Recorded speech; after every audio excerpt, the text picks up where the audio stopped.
წინა გაკვეთილში, ესე იგი ჩვენ გამოვყავით კოდის ფრაგმენტები და გავანაწილეთ ისინი ორ ფოლდერში. ჰედერებისთვის ცალკე ფოლდერი გავაკეთეთ და ობიექტური კოდის ფაილებისთვის ცალკე ფოლდერი. და როდესაც ვაკომპილირებთ ახლა ჩვენ პროექტს, იქ ყოველთვის უნდა მივთითოთ აი ამ ობიექტური კოდის ფაილების ჩამონათვალი. და თუ ეს ჩამონათვალი ბევრია, მაშინ ძალიან მოუხერხებელი გამოდის უკვე მათი გამოყენება. ამიტომ სასურველია ისინი გავაერთიანოთ ერთ ფაილში და გავაკეთოთ აი ამ ობიექტური კოდის ფაილების არქივი. მოდი ახლა ვნახოთ როგორ შეიძლება ამ არქივის გაკეთება. პირველ რიგში შევცვალოთ სამუშაო ფოლდერი და ახლა დავწეროთ ესეთი რამ. წერთ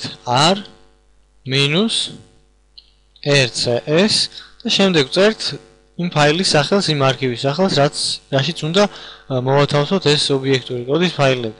და მას უნდა ერქვას ესეთი სახელი. წერთ ესე იგი lib, შემდეგ ის სახელი რაც გვინდა რომ ერქვას, მაგალითად my, შემდეგ წერტილი და a. და ამის შემდეგ ჩვენ აქ უნდა ჩამოვწეროთ იმ ფაილების სახელები, რაც გვინდა რომ მოვათავსოთ აი ამ არქივის ფაილში. ამ შემთხვევაში ეს არის script.o და mctr.o. აი გაკეთდა ეს lib my a. ეხლა აი ამ არქივის ფაილებში რა არის, იმის სანახავად ჩვენ შეგვიძლია დავწეროთ ესეთი რამ. nm lib my a. და აი აქ ვიჩვენებს რომ ამ არქივში არის ორი ფაილი, script.o და mctr.o. ეხლა ვნახოთ როგორ შეიძლება ამ ფაილის გამოყენებით პროგრამის დაკომპილირება, აი ამ main c ფაილის. მოდი ეს წავშალოთ. დავუბრუნდეთ ისევ ზედა ფოლდერში და ეს გავასუფთავოთ. ახლა ვწერთ gcc-e აი აქ ჩავწერთ header ფაილების ფოლდერს. შემდეგ დავწეროთ ესე იგი main c.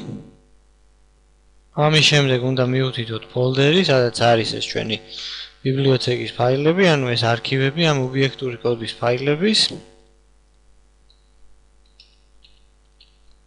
ამის შემდეგ აქ უნდა დავწეროთ ესეთი რაღაც -l და ბიბლიოთეკის სახელი, ამ შემთხვევაში my, რათა კომპილაციის დროს გამოიყენოს ეს ბიბლიოთეკა.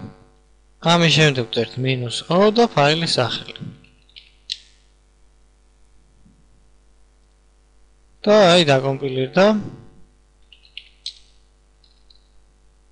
და მუშაობს ჩვეულებრივად.